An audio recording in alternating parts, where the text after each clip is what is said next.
Olá, bom dia, tudo bem com você? Eu sou Patrícia Caldeirão e começa agora mais um Jornal da Manhã, entrevistas especiais de sábado. E eu tenho o prazer de receber hoje a minha entrevistada aqui no programa. A gente vai debater um assunto super importante. É a doutora Maria Isabel Achatz, ela que é oncogeneticista e coordenadora de oncogenética do Centro de Oncologia do Hospital Sírio-Libanês em São Paulo, um dos hospitais mais respeitados na área oncológica. Doutora, primeiramente eu gostaria muito de agradecer a tua presença aqui no nosso programa. É de suma importância todas as informações que a senhora vai trazer aqui para a gente, porque essa semana nós tivemos uma notícia muito triste aqui no Ceará, né? O cearense Regis Feitosa Mota, que é inclusive paciente da senhora, ele perdeu o terceiro filho vítima de câncer e ele descobriu que tem a síndrome Li-Fraumeni. É assim que se pronuncia? Isso mesmo. Então, eu gostaria demais de agradecer a sua participação e eu queria que a senhora falasse um pouquinho. Eu já conversei com o Regis, ele autorizou a gente falar sobre o caso, no caso específico dele, né? E o cearense vai saber de quem eu estou falando, porque o Regis, ele perdeu 3 filhos vítimas de câncer e ele também se trata em relação a um tumor no sangue. E eu queria que a senhora falasse para a gente um pouquinho dessa síndrome. Patrícia, muito obrigada. É muito bom a gente poder falar para o público sobre essa síndrome que hoje faz tão parte do dia a dia das clínicas oncológicas, dos hospitais que tratam câncer. A gente tem na síndrome de Li-Fraumeni, uma síndrome que, na verdade, vai afetar a capacidade do nosso organismo de lidar com o câncer. Então, quem tem essa síndrome vai ter uma alteração em um dos genes do nosso organismo, que é o gene TP53, que é tão importante, que vai fazer com que a gente tenha a perda da supressão tumoral, da principal supressão tumoral do nosso organismo. Como que eu posso falar isso de uma forma mais clara? Se a gente pensar no nosso organismo todo como um organismo que o tempo inteiro sofre alterações. A gente sabe que quando a gente vai para o sol e a pele da gente descasca, é porque a pele sofreu, então, danos da radiação do sol, da radiação ultravioleta. E o nosso corpo, por conta desses genes supressores de tumor, a gente tem a possibilidade de evitar que essas células que estão na nossa pele continuem sobrevivendo com erros que são muito importantes, e elimina essas células. O que acontece numa pessoa que tem a síndrome de Li-Fraumeni? Ela tem em cada uma das células do seu corpo a dificuldade, né, da supressão tumoral. Ela tem uma dificuldade de lidar com esses erros que acontecem no DNA por conta da falta dessa proteína. Então, a síndrome de Li-Fraumeni leva os indivíduos que têm essa alteração a um risco que muitas vezes chega a 80%, 90% do desenvolvimento do câncer. Doutora, eu li que o problema, como a senhora também já citou, é originado pela mutação de um gene da produção da proteína P53, né? E essa proteína, ela impede aí o crescimento de tumores. Então, a pessoa que falta essa proteína acaba não tendo no organismo o ataque de defesa suficiente para combater esse câncer, é isso? Isso, a gente não tem a possibilidade de fazer com que essas células parem de se dividir de forma errada, né? Então, essa proteína P53 faz com que essa célula interrompa a sua divisão para que outras proteínas consertem. Como na pessoa que tem a síndrome de Li-Fraumeni essa parada não acontece, a célula então é encaminhada para uma morte precoce, que a gente chama de apoptose. Com isso, quem tem o P53 fica com as células do organismo, assim, num contexto do DNA, na sua sequência de origem, mantida. E quem não tem esses erros mais frequentemente e, como você disse perfeitamente, não tem a mesma capacidade de lidar com a exclusão de células que podem virar um câncer. Eu vou falar de uma forma mais fácil para quem está nos ouvindo aqui pela Jovem Pan, quem está nos assistindo pelo YouTube, pelas nossas redes sociais e também é transmitido pelos tocadores de podcast. Só para eu entender, porque eu tive um caso na família, o meu pai morreu vítima de um glioblastoma, que é um tumor cerebral primário, né? Então, muito se discutiu, isso eu vou perguntar para a senhora, se teria algum tipo de problema hereditário. E eu ouvi que quem tem essa síndrome, né, esse problema genético, a síndrome de Li-Fraumeni, é como se fosse que a célula guardiã não conseguisse proteger, né? Não conseguisse detectar essa mutação das células doentes, é isso? Olha, primeiro de tudo, eu sinto muito pelo seu pai, é uma situação muito difícil e só quem tem alguém próximo assim consegue entender o que é a dor de perder um familiar. Então, quando a gente tem uma situação como um glioblastoma, que é um tumor de cérebro extremamente agressivo, a gente sabe que aproximadamente 15% desses tumores têm uma origem hereditária, né? E que origem é essa? Pode ser em vários desses genes que são supressores de tumor. Quando a gente fala da síndrome de Li-Fraumeni, ele é o principal gene supressor de tumor. Daí esse apelido de guardião do genoma. Por quê? Porque todo mundo tem ele, todas as células do corpo funcionando o tempo inteiro e se você tem a síndrome, ele não vai funcionar adequadamente. Ele não vai ser produzido, então ele não vai encontrar, por exemplo, a célula do cérebro que estava começando a se dividir de uma forma muito errada e não vai fazer com que essa célula seja eliminada. E com isso, infelizmente, uma célula que tem erros no seu DNA e que fica se dividindo, cada vez ela acumula mais erros e você tem aí a origem do câncer. Então, realmente, esse guardião do genoma, que é o P53, a proteína P53, todo mundo precisa dela funcionando no organismo. E se você tem a síndrome, você não vai ter essa produção e por isso você vai ter câncer em idade mais jovem e daí os tumores na infância, na adolescência e muitos tumores. Então, cada pessoa que tem a falta do P53 vai ter um risco muito grande ao longo da vida de desenvolver um câncer. Então, são dois problemas que a gente precisa ficar atento e por isso que eu convidei a doutora para falar sobre esse assunto, da gente tentar desmistificar esse assunto, né?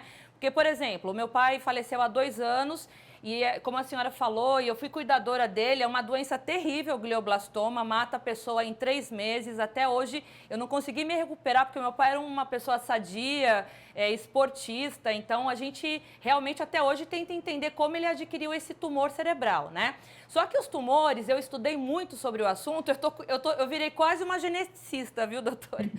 Mas por curiosidade, até por ter cuidado do meu pai, né, antes da pandemia e durante a pandemia, o que eu entendi? Que os cânceres, eles têm os cânceres primários e os cânceres secundários, né? Os secundários, quando acontecem no cérebro, são vítimas aí de metástase, né, que a gente fala.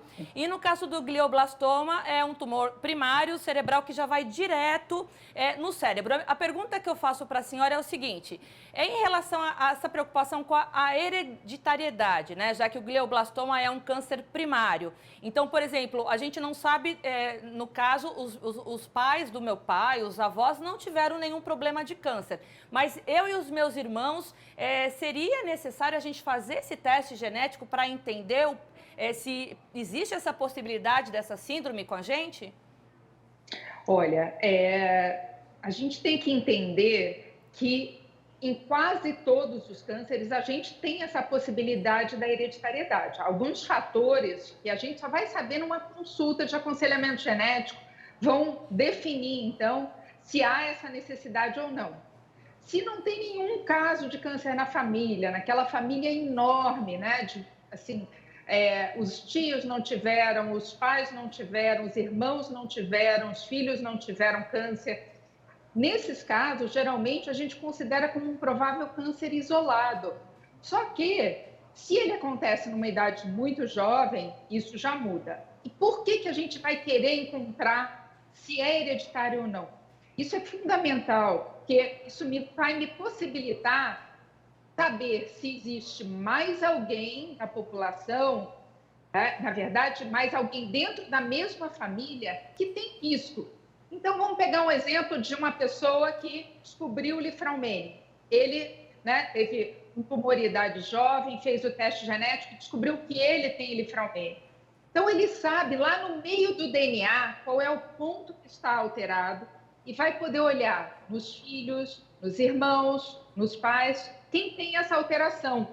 E uma vez identificado quem tem essa alteração, vai nos trazer a possibilidade de começar exames de prevenção e de diagnóstico precoce.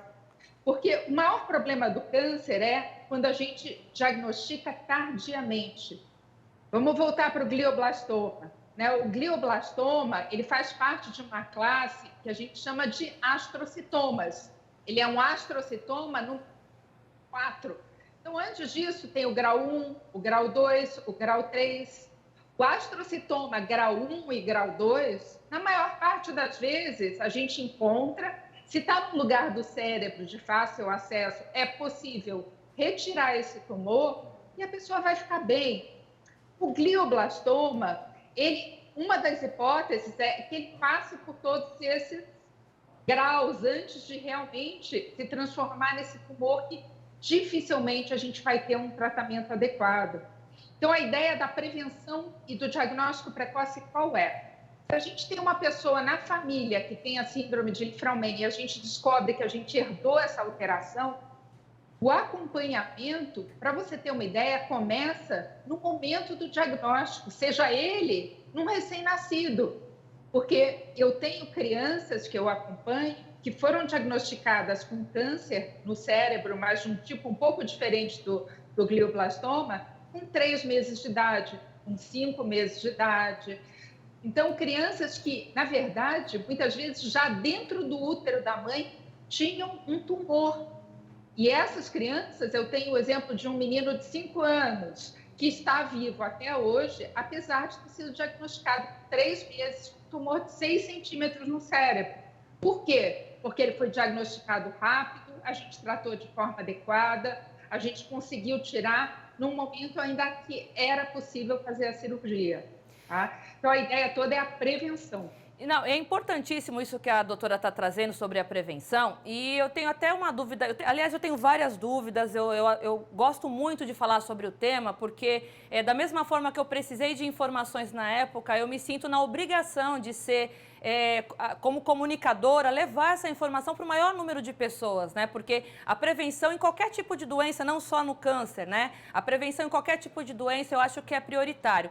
O que eu queria perguntar para a senhora, se essa síndrome ela tem cura, ou quando se descobre que tem a síndrome com esse defeito nesse gene que nós carregamos na nossa carga genética, tem cura ou não? Tem só tratamento? Quem tem a síndrome nasceu com a síndrome problemática e a única coisa que se deve fazer é só um acompanhamento. Eu queria que a doutora explicasse para mim.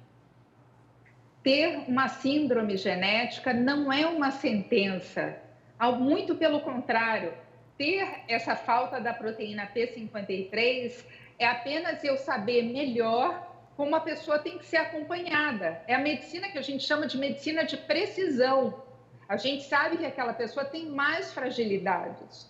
Então, uma vez identificado o gene alterado, a gente tem como fazer todos esses exames de acompanhamento.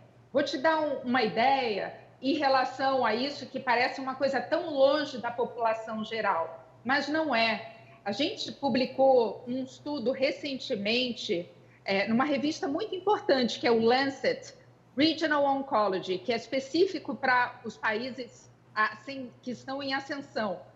E o que a gente conseguiu ver nesse artigo é que pacientes que têm a síndrome de Lifraumene vão ter a possibilidade de ser detectados com a mutação, fazer todo o acompanhamento. E se a gente pensar nisso pelo SUS brasileiro, e as contas que a gente fez e publicou foram com os valores do SUS no Brasil, a gente consegue implementar para todos os casos que têm indicação de teste genético pelo SUS, fazer todo o acompanhamento com esses exames, que muitas vezes são caros, como ressonâncias magnéticas, e mesmo assim custar menos para o governo brasileiro, para o Ministério da Saúde, do que se a gente deixar aquele indivíduo da população ter um câncer, sofrer, não só ele, do tratamento com quimioterapia, radioterapia, fazer toda a família sofrer, porque não é fácil viver com alguém com câncer na família e perder essa pessoa. Então, é um cálculo matemático que a gente conseguiu fazer junto com uma economista que atualmente trabalha no MIT, dos Estados Unidos, que é um dos maiores centros de economia do mundo, confirmando que vale a pena a gente investir sempre nos nossos pacientes.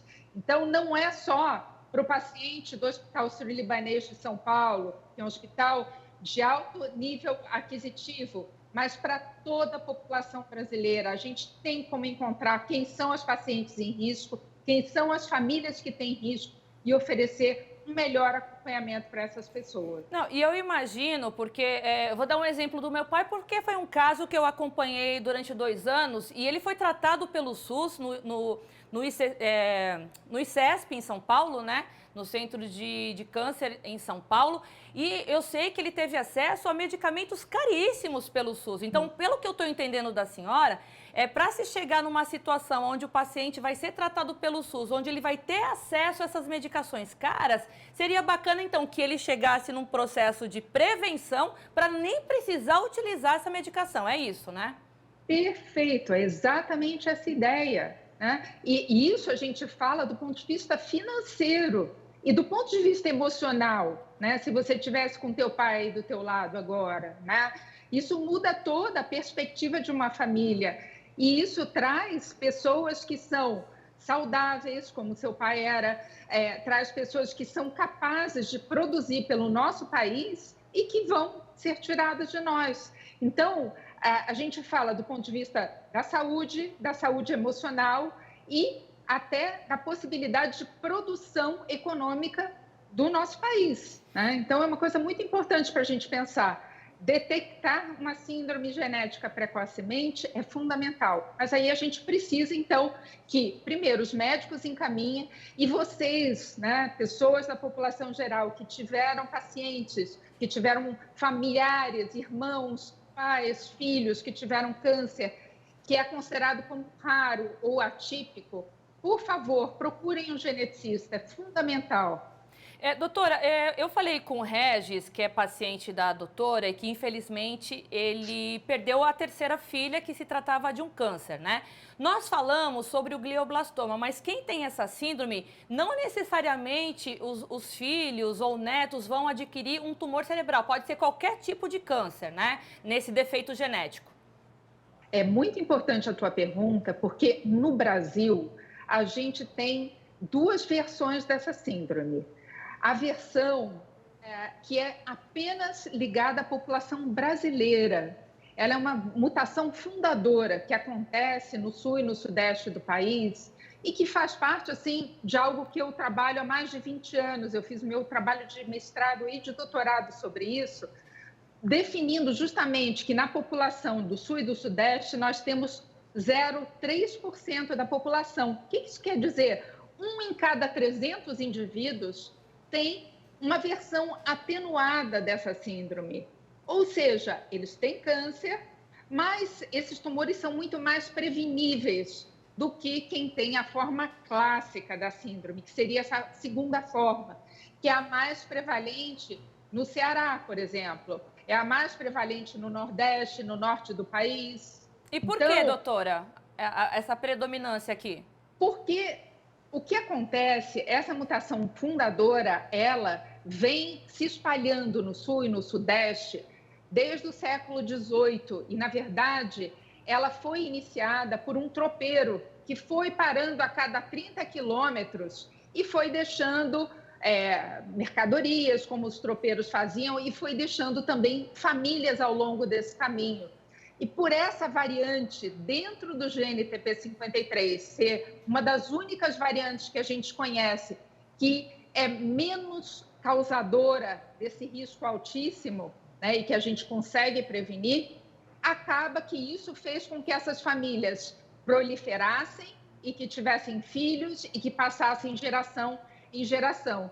Quando a gente tem uma pessoa que tem a síndrome clássica e que tem 3 filhos e os 3 filhos falecem, a síndrome terminou ali, né? Então, a gente não vai ter a passada para outras gerações e, com isso, a disseminação não é tão grande nem no norte nem no nordeste, ela é principalmente no sul e no sudeste do Brasil.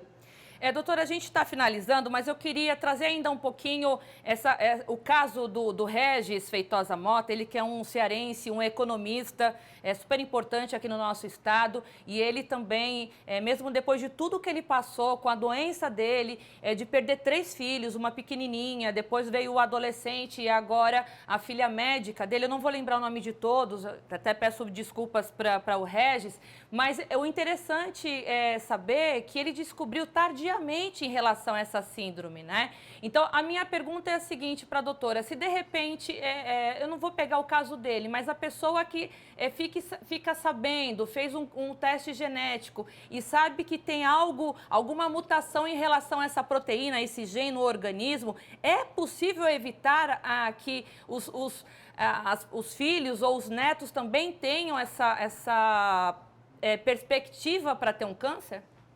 Sim, com certeza.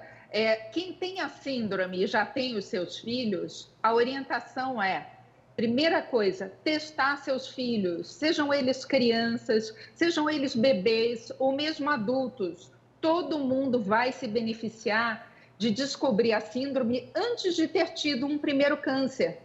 Se você já teve o primeiro câncer, todo esse acompanhamento, esse rastreamento se torna um pouco mais difícil, né? Agora, uma outra coisa importante da gente falar é que quem tem essa síndrome tem a possibilidade de ter filhos, se ainda não engravidou, sem a mutação, que é o que a gente chama de diagnóstico pré-implantacional. Quantas pessoas a gente conhece hoje que fazem a fertilização in vitro, que é a FIV, né? É bastante comum, bastante conhecido. Como essa é uma síndrome que leva um risco muito alto para o desenvolvimento do câncer, é considerado ético e até uma possibilidade bastante importante para a gente pensar ser feito o que a gente chama de seleção de embriões.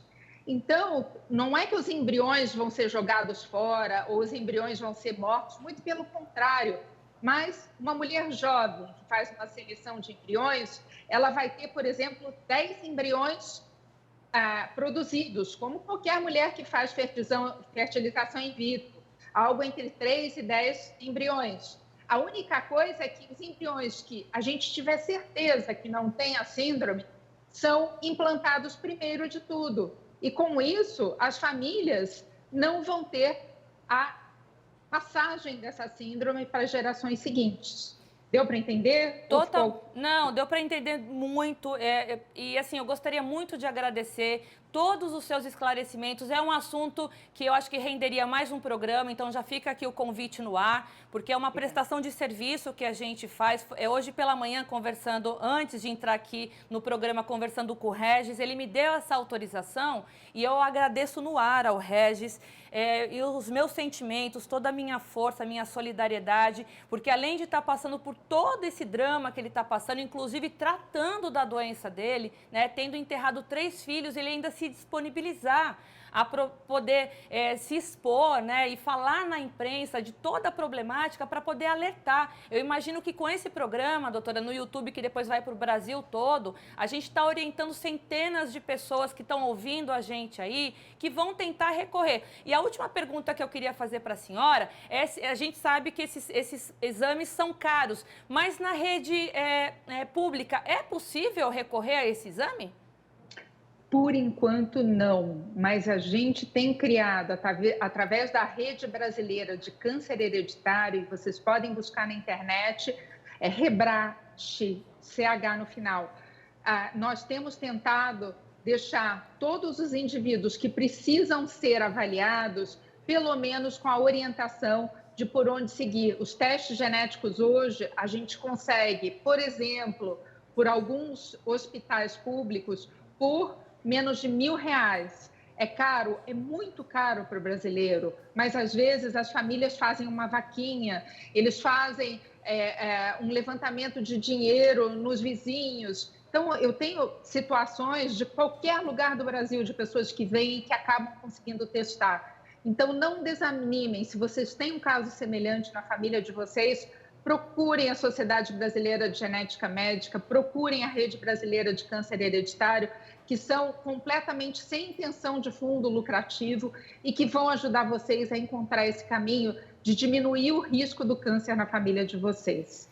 E meus sentimentos, então, para o Regis e para todos aqueles que estão passando por uma situação semelhante, né? Muito, muito difícil, e que a gente possa mudar a história e reduzir essas mortes, muitas vezes desnecessárias.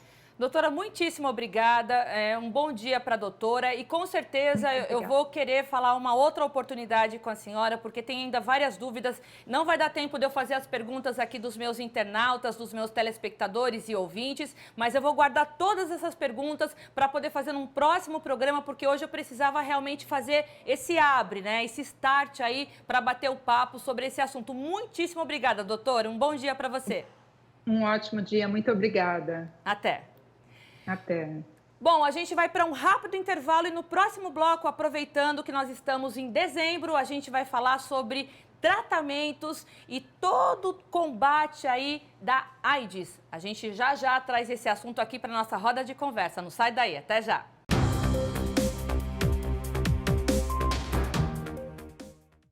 Olá, bom dia, no ar, mais um Jornal da Manhã, entrevistas especiais comigo, Patrícia Calderon, e hoje eu tenho o prazer de receber a doutora Raquel Muarrec, ela vai me corrigir, mas é Muarrec, ela que é infectologista do São Luís e da Medicina Interna Personalizada MIP. Doutora, muito obrigada por atender o nosso pedido, e é Muarrec, não é isso? Isso, Patrícia, Muarrec. Eu sei que é um nome difícil, mas não é todo mundo que acerta, não. Então, fica tranquilo. Qual que é a descendência, doutora? Libanesa. Ah, legal. Doutora, mais uma vez, muito obrigada. A gente sabe da importância da sua área, né, da infectologia hoje no Brasil, principalmente falando da Covid. E a gente vai fazer um programa especial hoje falando de Covid e de AIDS, né? Porque a gente também tem novidades na área, né? E, inclusive, a gente está no mês aí que se comemora, né? O mês nacional, internacional de combate à AIDS. Doutora, eu queria começar com a Covid e queria já logo falar das variações, das variantes, né? Que estão assustando um pouquinho. E eu li um depoimento da senhora que talvez a gente possa até comemorar essa variação da... É Omicron que se pronuncia? Omicron. Omicron. Conta pra gente. Olha, Patrícia, ela nos tranquiliza, mesmo tendo aumento de transmissibilidade. Aparentemente, a virulência, quer dizer, a gravidade desse vírus, ela é um pouco menor. Então, isso já nos dá um pouquinho mais de paz e mais tranquilidade para tratar esses pacientes que, porventura, pegarem essa mutação. A senhora já atendeu algum paciente que tenha sido positivado com a mutação? Então, no Brasil, nós não temos a predominância desta mutação. Ainda é a variante Delta no país, né? O que a gente tem ainda são casos que a gente já estava apresentando pelos sinais e sintomas que são muito semelhantes para a Delta. Nós não temos pegando ainda casos muito leves, com aumento de transmissão domiciliar, ou que venham de viagens diárias que já tenham contaminado. Ainda não. Doutora, eu vou fazer algumas perguntas que, de repente, podem parecer bobas para a doutora, mas a gente que é leigo, né? A gente aqui é um programa que é utilidade pública e quem está ouvindo a gente tem várias dúvidas, né? Uma delas é entender o porquê que essas variantes, elas vão mutando assim de uma forma tão rápida e qual é a possibilidade de um dia falar, não tem mais variante, está controlado, vai chegar esse dia, vai demorar, como que funciona? Então, olha, vamos pensar como se a gente estivesse pensando naquela época da gripe de 2009. Na época, nós tínhamos um vírus de alta transmissão, que era a influenza, e tínhamos um vírus com alta virulência e gravidade na época. Depois da vacinação, depois do tratamento, nós começamos a ter uma diminuição da virulência. O vírus ficou um pouco mais, com várias mutações, ele apresentou um pouquinho mais de quadros mais leves. E as pessoas foram tendo, com os cuidados, com os isolamentos, diminuindo a sua transmissão. É isso que a gente pensa no Covid. Essa é o que eu gostaria que o vírus tivesse. Ele pode ter as suas mutações, isso é comum porque ele quer sobreviver e ele vai fazendo mudanças na sua forma de entrar. Mas a virulência, que é a gravidade, ele vai perdendo potência de transmissão. Só que a gente precisa não só tomar os cuidados para diminuir essa transmissão, a gente ter também o tempo para fazer os tratamentos de forma ideal.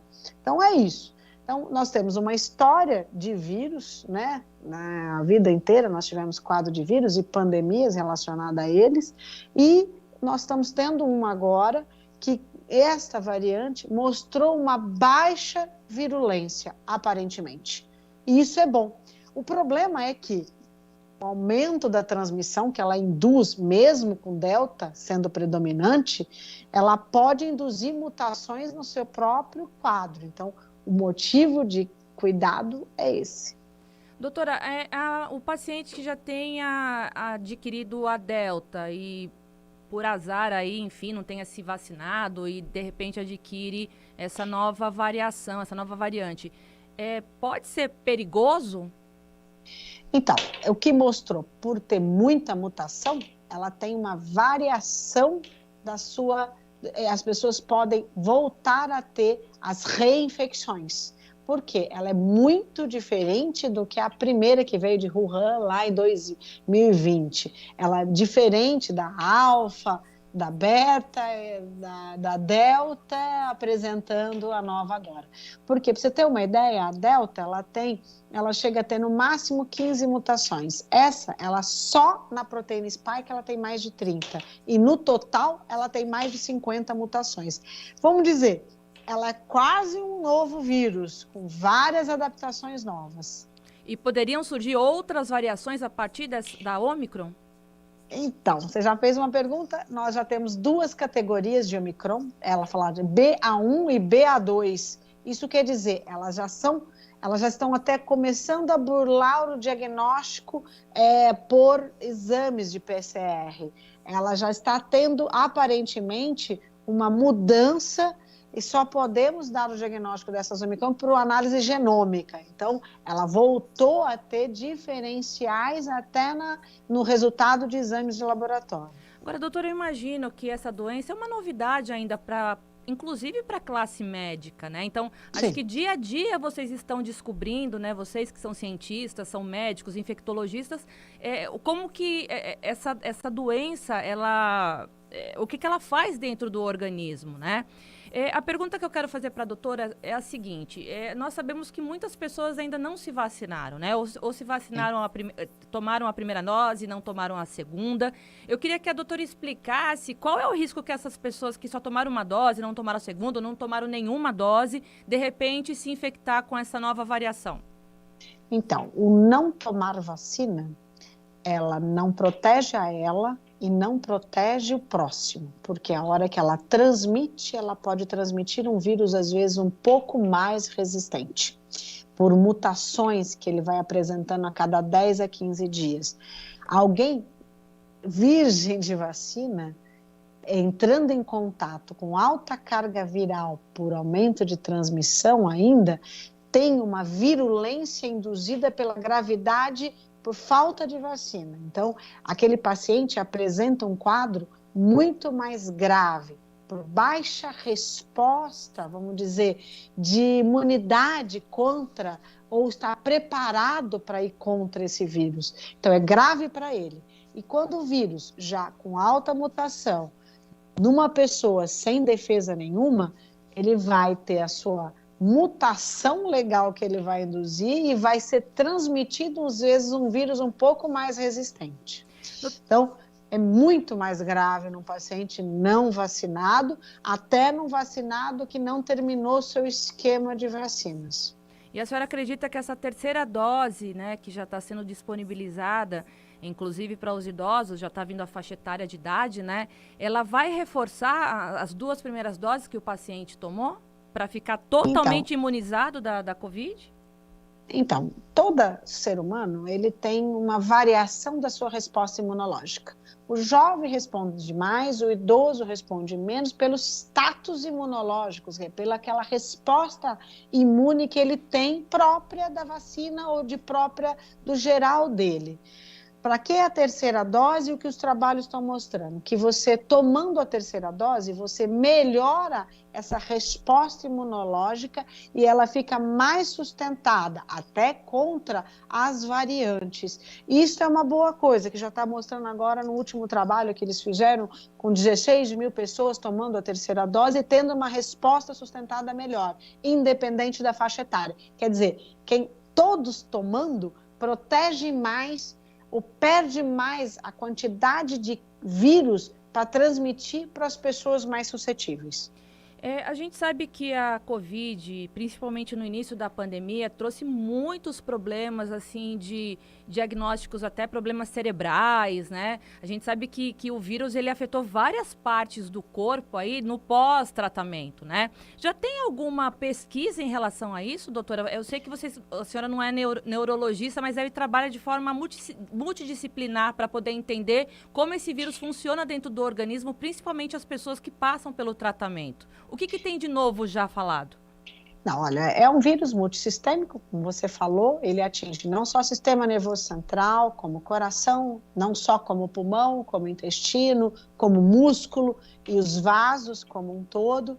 Então, esse quadro sequelar é de acordo com a quantidade de vírus e o grau de baixa resposta imunológica que ele tem, a ação inflamatória desse vírus, e quanto que ele vai ter de resposta para ter defesa e o quanto ele vai ter de sequela depois. Então, nós podemos ter gravidade durante a doença e gravidade, manutenção disso depois da doença, que são as sequelas. Normalmente, o quadro neurológico, se ele foi entubado, se ele foi sedado, se ele teve um quadro, às vezes, de reação meníngea, tendo uma penetração desse vírus também em sistema nervoso central, você pode evoluir com baixa memória, esquecimentos com frequência, aquelas coisas, as dores de cabeça, ou evoluindo, que a gente fala, como se fosse um Covid longo, que é a permanência desse quadro por meses, chegando até anual. Doutora, tem alguma novidade que vocês tenham descoberto aí do vírus da Covid? Alguma pesquisa que foi publicada recentemente que a gente possa atualizar e quem está ouvindo a gente? Olha, então nós temos as categorias da Omicron, que é novo, isso agora, as respostas de que pessoas vacinadas diminuem essas ações de nível sequelar. Então, aquelas pessoas que evoluem cansada, que estão com perda ainda até hoje do paladar, do olfato que pegaram do ano passado, a hora que tomam a vacina ou até a terceira dose, você melhora a sua resposta imune até dos seus níveis de sequela. Então, é uma boa coisa e já mostrou nos trabalhos que isto é o ideal. As pessoas que ficaram com medo de tomar vacina por miocardite, até nas crianças, nos jovens, até agora, no nosso país, todos os jovens vacinados acima de 12 anos, mostrando agora atual nos dados brasileiros, nós não tivemos miocardite induzida por vacina. Então, até isso é um medo que não deve ser mantido. Outra coisa, a gravidade, né, que as pessoas ficam com medo da miocardite, já mostrou hoje. No paciente que não tomou vacina e pega Covid, a miocardite, ela é grave e pode ser mantida por meses, às vezes pela vida toda. A miocardite induzida nos trabalhos que mostraram fora do país, ela é autolimitada e fica de 1 a 2 semanas naqueles pacientes que apresentarem, que também no Brasil nós não tivemos nenhum caso induzido por vacina em miocardite. Então, assim, história nossa, ou história que o mundo está tendo com a pandemia e a ciência andando junto, é que a vacina ela vem para ajudar. Doutora, teve uma fase aí, né, que as pessoas estavam com medo de tomar a vacina A, a vacina B, a vacina C. Eu queria a opinião da doutora em relação à eficácia, se todas são eficazes ou se realmente algumas têm uma baixa neutralidade no organismo e precisa tomar uma dose maior, ou então o idoso não pode tomar a vacina A, tem que tomar a B, ou então aquele que tem alguma comorbidade grave, como paciente oncológico. Eu queria que a senhora esmiuçasse um pouquinho essa relação das vacinas. Então, as vacinas por faixa etária, pela história das vacinas, a gente tem baixa resposta vacinal nas pessoas acima de 50, progressivamente, 60, 70, 80, 90 em diante. Então, o ideal da vacina, primeiro, é a vacina no braço. Ela não tem diferenciação para o início nas respostas que a gente precisa, que é diminuição de mortalidade e de gravidade. É claro que a gente gostaria que vacina diminuísse transmissão, que não acontece. A vacina ela não mexe na transmissão, ela só mexe no sinal, no sintoma e no grau de que você vai apresentar. Isso é o que vem a usar a vacina. Então, vacina ideal, a vacina no braço. O problema que a gente está tendo agora é por que a vacina, a terceira dose é só Pfizer, depois é Janssen, depois é AstraZeneca e não a Coronavac? É porque os trabalhos mostrados internacionalmente ou no andar rápido desses trabalhos são nessas vacinas que estão apresentando os resultados agora. Eu acho que se tivermos outras vacinas que apresentem os resultados adequados de segunda, de terceira, resposta sustentada, ela também vai ser colocada na classificação de vacinas gerais. O que é importante é que o mundo não vacina. Por que essa mutação apresentou e estava? Porque a África ela tinha 15% de pessoas vacinadas, então a mutação, onde você tem focos de transmissão e baixa vacinação, você aumenta a potência de mutações. Então, o mundo precisa ver países não vacinados e auxiliar a vacinação dessa população. Doutora, mas no início, pessoas com comorbidades, elas eram indicadas para tomar Pfizer, né? O porquê que tinha esse direcionamento? Já que eu tenho, inclusive, a história do meu pai, que eu vou daqui a pouquinho comentar com a doutora, que foi paciente oncológico. Então, para quem tinha mais comorbidades, tinha esse direcionamento para tomar a Pfizer. Por quê? Então, não é que tinha para Pfizer, é que os trabalhos em comorbidades e vacinação eram muito maiores neles. Então, seria a indicação da vacinação de escolha. A Pfizer, né, que é uma vacina por RNA, ela tem uma resposta sustentada melhor, até maior, pelo menos os trabalhos que a gente lê atuais.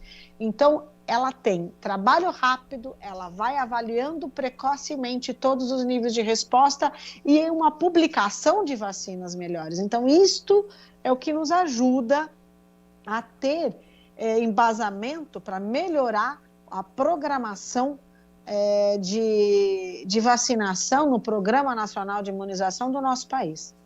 Então, eu citei o caso do meu pai. O meu pai, ele foi paciente oncológico, ele morreu vítima de um tumor cerebral e nós descobrimos esse tumor cerebral, um glioblastoma terrível, grau 4, selvagem, bem no início da pandemia, né? Então, não se tinha ainda notícia de vacina, enfim. Quando chegou a história da vacina, nós estávamos naquela segunda fase, né, da pandemia, enfim, tal. E tinha muita dúvida se o paciente oncológico ele tinha condições de receber uma dose ainda de uma vacina que era estudada, mas ainda desconhecida, né, inclusive para a classe médica. Só que todos os oncologistas foram favoráveis que o paciente tomasse a vacina. Eu vou fazer uma pergunta para a doutora. É claro que a doutora não vai, talvez, poder me responder no caso do meu pai, porque não foi médica dele.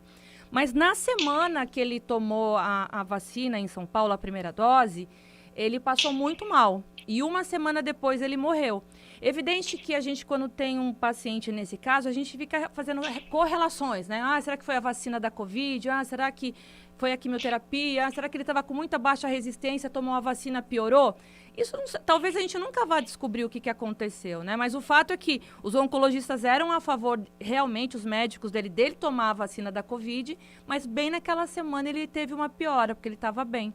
Pode ter tido alguma correlação? Então, a gente não sabe se a resposta imunológica vacinal dele foi tão grande ou baixa, né? E apresentou, assim, o paciente oncológico, a gente indica a vacina, não era só especificamente a Pfizer. A indicação da vacina de Covid no início do ano, nos imunossuprimidos, era a Coronavac. Ele tomou Coronavac, inclusive em São Paulo. Isso, a Coronavac. Essa é a vacina que foi indicada no início para os imunossuprimidos, os profissionais de saúde e assim por diante. Então, pela faixa etária, era a Coronavac. A vacina da Pfizer, ela foi indicada de terceira dose para ajustar uma resposta imunológica mais alta para as pessoas imunossuprimidas. Isso sim. Se você me perguntar, um paciente oncológico, há uma queda imunológica pós-vacina? É uma queda imunológica para qualquer vacina. Mas também tem a discussão, eu não tenho resposta imunológica nenhuma se eu não tiver também uma imunidade que possa me apresentar. Então, às vezes, a vacina nem fez efeito. Normalmente, ela demora 2 a 3 semanas, 2 semanas num paciente imunocompetente, 2 a 3 ou mais para responder num paciente imunossuprimido, pelo menos um pouco. Então, provavelmente, ele nem tinha resposta imunológica da vacina para ter apresentado o quadro dele. Pois é, porque ele teve que, 2 dias depois, as plaquetas dele chegaram a 20 mil, muito baixas, né? Ele fez a transfusão de plaquetas. Então, ele nem agiu a vacina. Ah, é? Por quê? Por causa da resposta imunológica dele ao quadro oncológico, às vezes ele nem responde ao grau da vacina.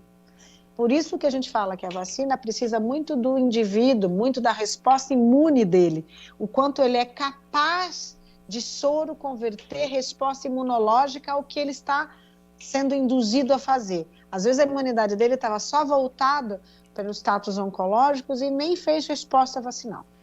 Mas não é controverso, então, o oncologista falar, não, vai lá e toma a vacina, mesmo estando com uma debilitação, até de pós-químio? Tomar vacina não vai ser... o organismo ele é muito seletivo, tá, Patrícia? Você pode tomar a vacina e não responder a ela. Mas não quer dizer que você gastou a imunidade ali e não fez o que tinha que ser feito. Então, a imunidade, ela gerencia para o que ela está gostando mais. Você pode tomar a vacina, às vezes nem responder a ela. Você fala, eu acho que eu estou imune. Quantas pessoas hoje tomam vacina de hepatite, faz exame sorológico e nem tem soroconversão? Então, depende muito da resposta imune dele para responder a essa vacinação. Não é porque tomou a vacina, também baixou a imunidade. Então, a vacina só não agiu. Pode ter ocorrido uma coincidência, né? Que eu, como filha, é evidente que a gente ficou se fazendo 1000 perguntas, né? Sim. Eu, minha mãe, minha irmã. Ah, por que eu dei a vacina? Ah, mas também se eu não tivesse dado, e se ele tivesse pego o vírus, enfim. Isso, até hoje eu estou nesse momento de luto, porque faz só 8 meses, então é realmente uma incógnita que me faz sofrer, mas vai passar. Doutora, a gente está finalizando aqui o primeiro bloco, eu queria só fazer uma outra pergunta, que eu não quero trazer o teor político, mas eu queria a tua opinião para entender se o Brasil agiu de forma correta desde o início da pandemia. A doutora, como médica, qual a tua opinião? Olha, existe hoje todas as condutas de portos e aeroportos, as pessoas do ir e vir, né, as necessidades de restrições por doença. Nós já temos essas discussões no mundo inteiro, chama-se medicina do viajante. É o quanto você tem a capacidade de, ou quando você vai num país, saber o que é mais comum e mais prevalente de doença naquele país.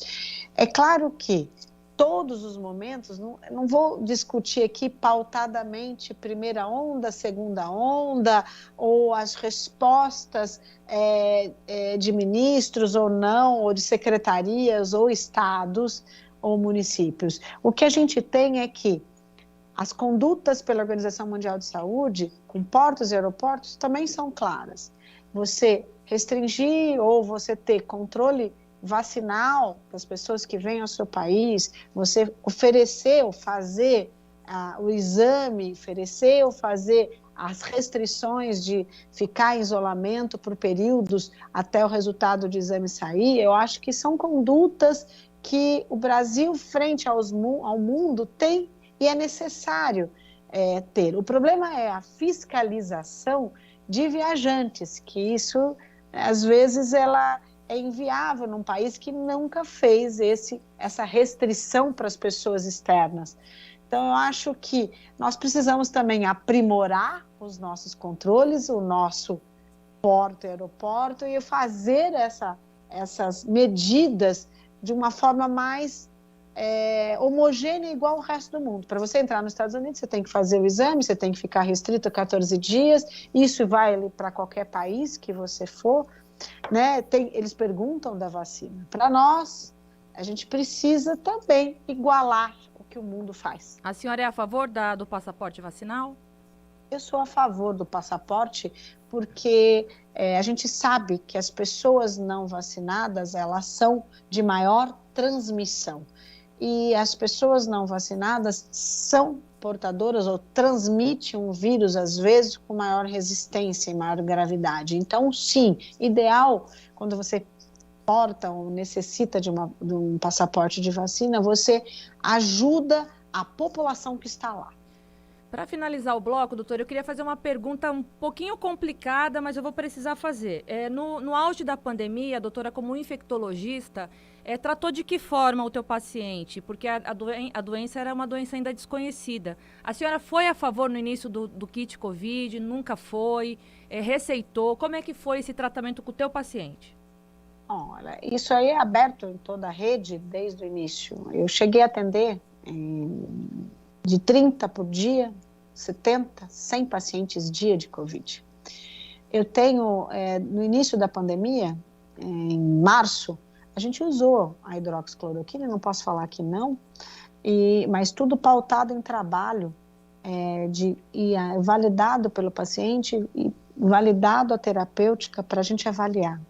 No primeiro mês, em março, a gente já deixou de usar isso porque não tinha eficácia no paciente. Eu já tinha atendido, em um mês, chegou a mais de 1.500 pacientes na época. Então, a gente não tinha trabalho nenhum mundial, a gente estava em discussão ainda, e todo medicamento que você usa num paciente onde a gente não tem evidência científica, você tem que fazer um protocolo pautado na sua instituição. Foi isso que a gente fez. A gente fez por períodos e por épocas. A gente usou X, Y e deixamos de usar tudo institucionalmente e validado por protocolo naquela época que a gente realizou. Eu não uso hidroxicloroquina desde março de 2020, e mesmo assim a gente tratou. Então, existe terapêuticas que seriam bloqueadores de interleucina, existe plasma de convalescente, tudo isso em protocolos de paciente que utiliza e a gente valida, a gente avalia, isso pautadamente desde 2020. Então, nada é feito só porque eu quero, é uma coisa que a gente tem que apresentar numa instituição de respeito com colegas, e isso é realizado entre todo mundo e avalia. Não tem eficácia, a gente tira de uso. Por ser uma doença nova, eu acredito que realmente a área médica precisou testar, né? Medicação para poder entender de que forma. Uns continuaram com o kit Covid e outros, como a doutora, encerrou. Doutora, 2 bebês de 2 meses no interior de São Paulo tomaram por engano a vacina, né, contra a Covid. Sim. E uma delas teve várias convulsões durante o dia. Eu li uma entrevista hoje de manhã da mãe de um bebê falando que o bebê fica roxinho, começa a tremer. É possível que essas crianças morram por conta dessa barbárie, né? Porque foram para tomar uma pentavalente e saíram de lá com uma vacina contra a Covid. O que pode acontecer no organismo dessas crianças? Então, depende muito da resposta, né, de cada uma delas. É grave porque a gente não tem trabalhos mostrando a eficácia ou validação dessas vacinas em crianças abaixo de 6 meses, né? Então, idealmente, é que você não tome, não apresente. Agora, é grave, de acordo com a resposta deles. Eu acho que levar a mortalidade depende muito de quem está conduzindo o caso, né? Eu acho que existe várias formas de a gente trabalhar. Eu penso assim, que gravidade, a gente é médico, experiência, equipe multidisciplinar trabalhando nos casos, para a gente poder evitar que a mortalidade apresente nessa doença. A gente está no mês de dezembro e a gente sabe que o mês de dezembro se comemora, né, no combate mundial à AIDS. Temos novidades aí de uma vacina que está quase aí para engatar aí, para poder ser já testada em humanos, né, doutora? Eu queria que a senhora explicasse um pouquinho sobre essa novidade. Então, olha, primeiro, o Brasil tem 14 anos na luta contra a AIDS, num programa que a gente fala, né? E isso que seria o pesquise, né? Você vai fazer os exames. Então, isso é uma campanha nacional de orientação e de testagem no Brasil como um todo, há 14 anos. Então, o dia 1º de dezembro é o Dia Mundial contra a luta contra a AIDS, isso é importante. O Brasil melhorou muito os seus números desde 1997, 98, então a gente tem dados muito melhores do que a gente tinha antigamente. Você me perguntou sobre vacina. Os estudos em relação à AIDS já existem há muitos anos, porque é uma doença que é investigada e diagnosticada e estudada há muitos anos. A vacina, ela está sendo estudada para tentar não pegar o vírus e também a vacina contra a cura, né? Estão vários trabalhos mundialmente falando. O Brasil faz parte em alguns braços dessas vacinas para a gente tentar ter a cura. O que é o problema? A vacina você dá e às vezes ela não tem resposta sustentada, que nem a gente viu em várias outras doenças. E teve vários protocolos vacinais que foram abertos por falta de resposta. Estamos num bom caminho vacinal. Isso que é o que eu penso. Doutora, nós, 20 anos atrás, né, muitas pessoas morreram vítimas do HIV, né? Eu queria entender, a gente fala que a pessoa ela é portadora da AIDS quando ela tem como que a gente... o HIV é um vírus, o que a gente chama dentro do organismo? Porque tem muitas pessoas que têm a doença, mas não transmite. Eu queria que a senhora explicasse como que funciona isso. Isso. O vírus do HIV é um vírus RNA, né, por transmissão sexual, por transmissão por usuários de drogas, na grande maioria, e por transfusão. Desde lá atrás, 98, 99, a gente não tem mais a transmissão por transfusão de sangue. A gente tem só pelas vias convencionais. Para você ter uma ideia, nos nossos dados hoje, que a transmissão ainda sexual, ela corresponde a pelo menos, nos dados últimos, 52 é por exposição homossexual. Bissexual responde junto, homem e bi, e 31% com transmissão heterossexual. Então, transmissão sexual corresponde a 70% dos casos de HIV hoje. Então, ainda é muito alta a transmissão por essa via. Existe o paciente ele pode pegar o vírus e ficar anos sem apresentar nenhum quadro de doença ou nunca apresentar se ele for diagnosticado por exame. Então, ele pode passar desapercebido ou uma doença assintomática por anos. Só através de exame sorológico que você vai dar o diagnóstico. Às vezes, você tem sintoma quando você pega. Então, seria síndrome retroviral aguda, que é aquele quadro de dor de garganta, aparecimento ganglionar, um quadro de febre, uma perda de peso. Aí você apresenta, faz o exame e pode ter o exame positivo.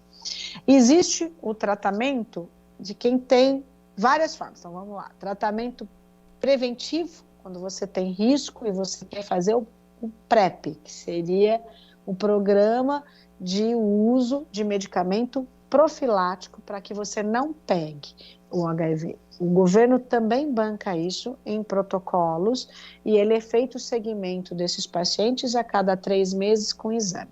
Eu tenho o PEP, que é um programa pós-exposição. Aquele pessoal que teve um relacionamento sexual com alguém que ele não conhece, houve uma quebra de barreira que seria a camisinha estourar e você pode usar medicamento por 30 dias e fazer segmento sorológico. Isso também tem. E tem o tratamento antirretroviral, que é o programa que oferece o tratamento quando você tem positivo mesmo. Os remédios são liberados pelo programa nacional, que chama, feito uma notificação, que seria pelo sistema Ciclon. E o governo dá, em qualquer estado do país inteiro, a medicação dada gratuitamente para a população brasileira. O segmento desse paciente com remédio pode ser pelo SUS, pelo convênio e por médico particular, independente em qual deles o paciente se encontre, mas a medicação é dada pelo governo. Agora, doutora, então, mas eu não entendi, porque existem portadores isso que eu quero entender, do HIV e portadores da AIDS. Quem é que contamina? É aquele que... Não. Isso que é confuso para mim. O HIV é um paciente portador do vírus e ele pode não... Nenhum dos dois transmite se tiver carga viral indetectável. Ponto. Ah, ok. A transmissão é quando é sangue ou por transfusão ou por uso de drogas injetáveis e você ter uma agulha contaminada ou você ter um paciente que se contaminou não sabe, pode ter relacionamento sexual com carga viral replicando e você ter transmissão. AIDS é um paciente que teve uma doença imunossuprimido. Essa doença são algumas doenças definidoras de doença do HIV. Esse paciente teve a doença, mas está tratando e tem carga viral indetectável. A transmissão do HIV, ela não passa, seja ele quem teve doença ou que ele seja só portador do vírus. É só apresentar carga viral indetectável. Então, as pessoas precisam tomar cuidado aqui. Um exame negativo também não é assim. Então, precisa ter carga viral indetectável por meses. Aí ele pode ter um relacionamento sexual sem a presença do preservativo. Agora, acontece também de mães, né, que possuem o vírus do HIV não passarem para as crianças, né, durante o nascimento. O que acontece de assim, não ter essa possibilidade? Algumas passam e outras não. O que acontece? É quando você tem carga viral replicando. Aquela mãe que não cuida do seu vírus e tem o vírus em alta carga viral no seu sangue, quando a criança nasce, é muito maior a transmissão no trabalho de parto, e aí há uma passagem desse vírus para a criança. A criança, ela é seguida, ela pode tomar a medicação ou tomar a profilaxia, ela é seguida por um período e pode expelir este vírus com o tempo, se ela não apresentar nenhuma doença. Então, o cuidado é o seguinte, uma mãe, seja ela positiva, ela não transmite para a criança se ela tomar o seu coquetel, ter uma adesão 100% à medicação, ter uma carga viral zerada, ela não transmite esse vírus à criança quando ele nasce. Agora, o coquetel não pode prejudicar a formação desse bebê? Não tem. Tanto que a criança, quando nasce, ela também pode tomar a medicação. Doutora, eu não sei qual que é a sua opinião, mas com a evolução dos tratamentos, né, muitos pacientes com HIV vivendo normalmente, claro. A senhora acredita que a questão da exposição sexual, ela aumentou? Porque as pessoas, se eu pegar AIDS, eu vou lá, tomo um coquetel e tá tudo bem. A senhora acredita nesse comportamento? Não existe esse comportamento de pessoas que acham que já virou uma doença banal e tal. Mas o que eu gostaria que todos entendessem era, existe profilaxia, se você quiser ter risco sem conhecer o parceiro e não usar preservativo, você tem medicamento que pode ajudar você não pegar este vírus, que seria o PrEP. Você pode ter risco súbito por quebra desse preservativo e você ter medicação para usar por 30 dias para evitar pegar o vírus. E você tem, quando você já pegou, a medicação de tratamento. Então, nós temos medidas preventivas que nos ajudam a não pegar. Então, acho que conhecer isso é muito importante para que todos tomem o seu devido cuidado. Se você tem um parceiro fixo, você faça exames para ver se nenhum deles está. Você tem alguém positivo, mas ainda está com carga viral replicando, você tem que usar preservativo para não transmitir para outra pessoa. Se você tem uma carga viral negativa ou indeterminada e já tem um tratamento seguindo corretamente, você pode ter uma relação sexual desprotegida, desde que você tenha um parceiro fixo também e de que você faça isso de forma correta. O que as pessoas precisam entender é que não existe só o HIV, existem as outras DSTs. Então, você não transmite o HIV, mas você pode pegar gonorreia, você pode pegar clamídia, você pode pegar o HPV, você pega o herpes, você tem várias outras doenças, hepatite, a hepatite A.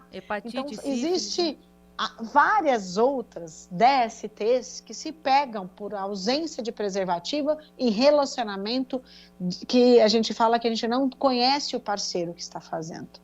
Doutora, por muitos anos o paciente com HIV ele sofreu preconceito, né? Porque infelizmente. Uma doença triste, uma doença que realmente matava mais rápido, né? Se a gente for falar de 20 anos atrás. Mas hoje, a gente trazendo para o cenário de hoje, você sentar numa mesa, comer no mesmo prato que um paciente com HIV, usar um talher, usar o mesmo banheiro, eu queria que a senhora explicasse para desmistificar tudo isso, né? Porque não é dessa forma que se transmite o vírus. Não. A transmissão do vírus é por via sexual com alguém replicando. Copo, beijo, abraço, talher, não há transmissão nenhuma de vírus.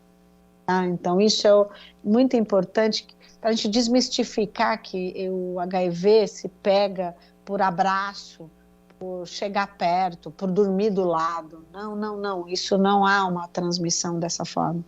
Então, eu acho que agora também não transmitindo, quando você tem carga viral indetectável, também é um ganho para a família, as pessoas. Outro detalhe importante, Patrícia, o paciente HIV masculino que vai ter um filho, ele não passa, o espermatozoide não tem esse vírus.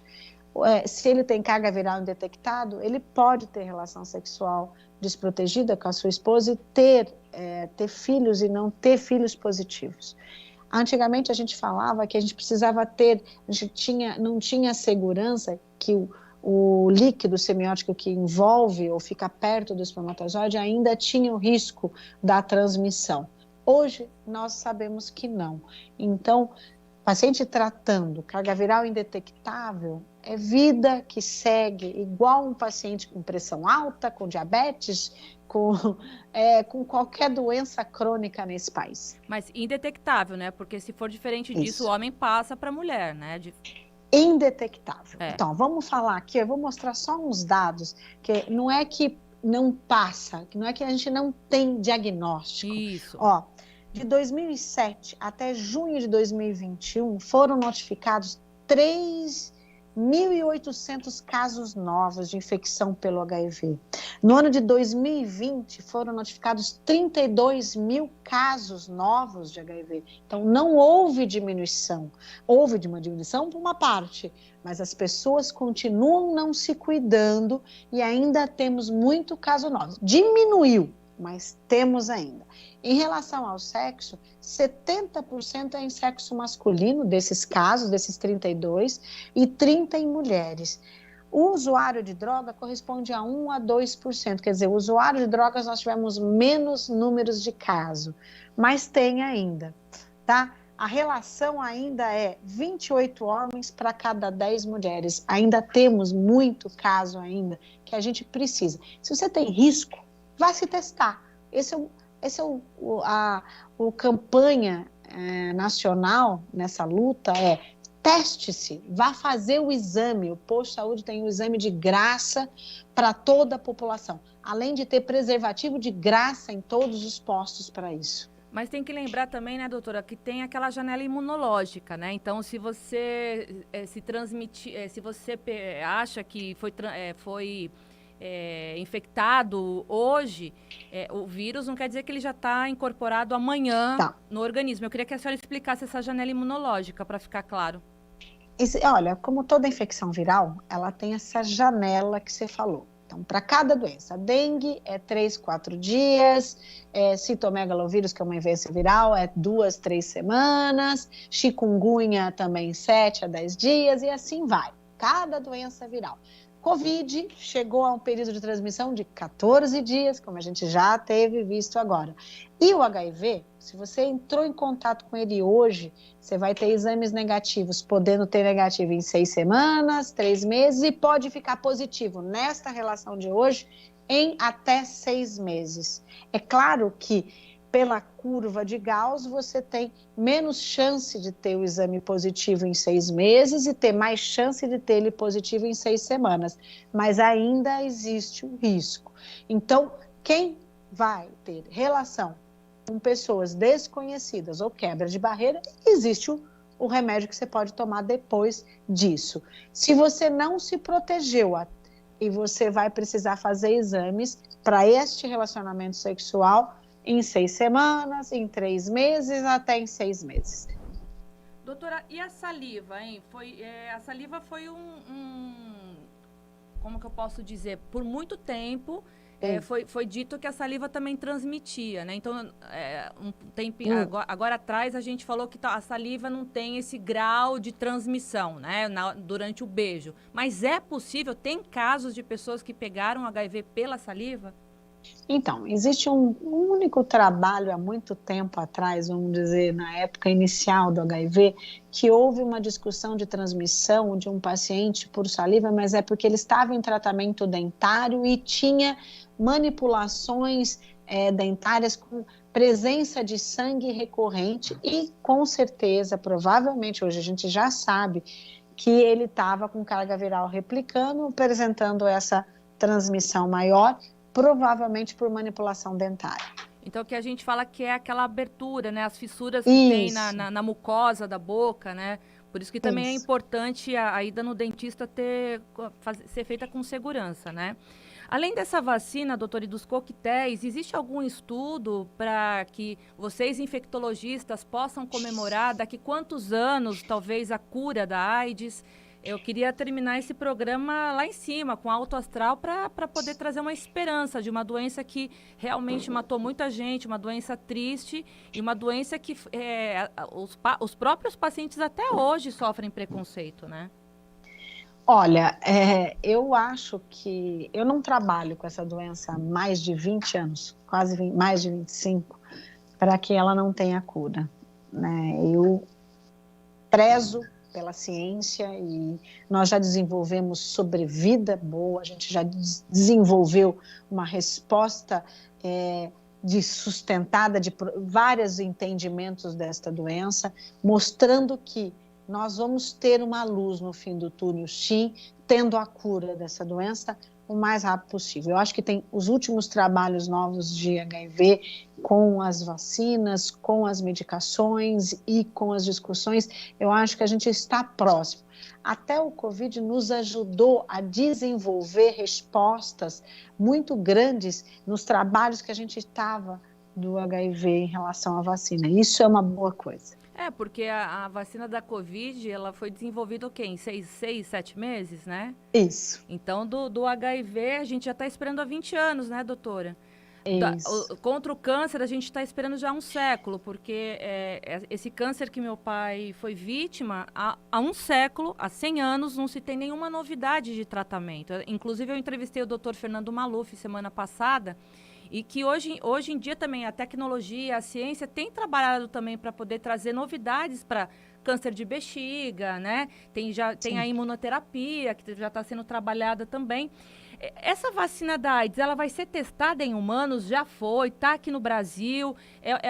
Os cientistas brasileiros já estão envolvidos para poder fazer essa testagem. E como que vai ser? A senhora já tem essa informação? Não, os protocolos vacinais, eles são fechados, né? Eles são feitos as solicitações, o levantamento das pessoas, mas os dados, eles são fechados para fazer caso controle e para que isso não seja quebrado a seu grau de resposta. Então, ainda dados oficiais nós não temos ainda, porque precisa de muito tempo e de vários braços para ser fechados os trabalhos finais. E, infelizmente, a ciência é tão desvalorizada, né, doutora? Os investimentos na ciência, né, na medicina, é triste. Eu aqui no meu programa eu recebo cientistas, médicos de várias áreas e a gente é sempre o mesmo assunto, né, de entristecer, porque a população tem dificuldade, né, ao acesso à saúde básica, né? E quem dirá as novidades, né, da ciência. Olha, o que é importante? A vacina teve vários níveis de vacina nesses 20 anos. As vacinas foram quebradas porque não conseguiram ter resposta sustentada. Por quê? Tentaram pegar vários vírus, que nem adenovírus, vários vírus, colocando partes do vírus do HIV, tentando dar uma resposta sustentada imunológica, que nem a gente fez agora com a vacina do Covid. Várias delas não responderam, não tiveram resposta. Por quê? Por causa da mutação desse vírus. Como o Covid tem mutação, o vírus do HIV ele tem alto grau de mutação. E essa mutação faz com que se ele se arranjasse outra forma de penetrar e não deixasse ter uma resposta sustentada contra ele. Outra, as vacinas, elas precisam entrar também dentro dos reservatórios ganglionares, porque ele não é um vírus que fica só em sangue, ele fica nos reservatórios de gânglios. Então, você tendo reservatório, você pode voltar a replicar esse vírus por causa da baixa resposta da vacina. Então, são muitas perguntas e muitas respostas que ainda precisa ser dada para uma resposta sustentada da vacina.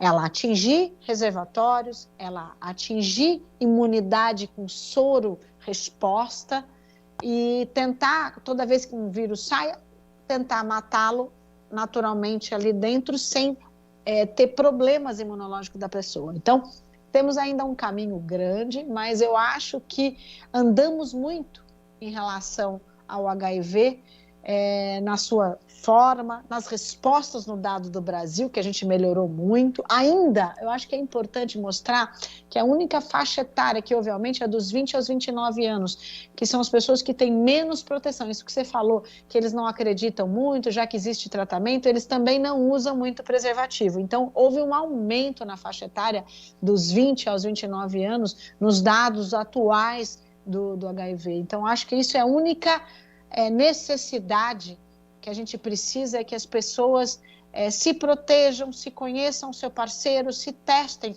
antes de se ter ou ter o risco.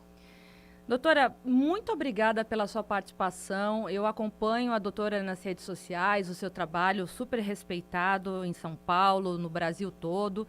E para mim foi uma honra, né, bater esse papo aqui para a gente poder falar sobre Covid, sobre AIDS, temas tão importantes da sua área. Eu só desejo muito trabalho para a doutora, mas que não surja mais nenhum vírus para enlouquecer mais a população. Muito obrigada, viu, doutora Raquel? Patrícia, eu agradeço a você, a Jovem Pan, Ceará e junto. Eu acho que nosso Brasil ele é grande e a informação tem que chegar para todos, em todas as esferas, isso é super necessário. É uma área difícil, a infectologia, sim, é uma área que está se misturando com a parte não só imunológica, com respostas, ação multivariada de várias doenças, né, no mundo, e graças a Deus a informação chega na população. Isso eu agradeço de muito, ter o prazer e ter a honra de ajudar um próximo informando para que ele se tome cuidado e se cuide. Parabéns pelo seu trabalho, e para quem perdeu essa entrevista imperdível da doutora Raquel Muarrec, acertei agora, infectologia do Hospital São Luís e da Medicina Interna Personalizada MIP. Pode acompanhar no YouTube, nas nossas redes sociais, podcast e aqui pela sua Jovem Pan News Fortaleza, no programa de sábado, programa especialíssimo. E a gente se vê numa próxima oportunidade, doutora Raquel. Muito obrigada. Eu que agradeço. Beijo a todos. Beijo, abraço. Bom, e para você que ficou comigo até agora, muito obrigada e a gente se vê sábado que vem com mais uma entrevista especial aqui no seu Jornal da Manhã. Tchau!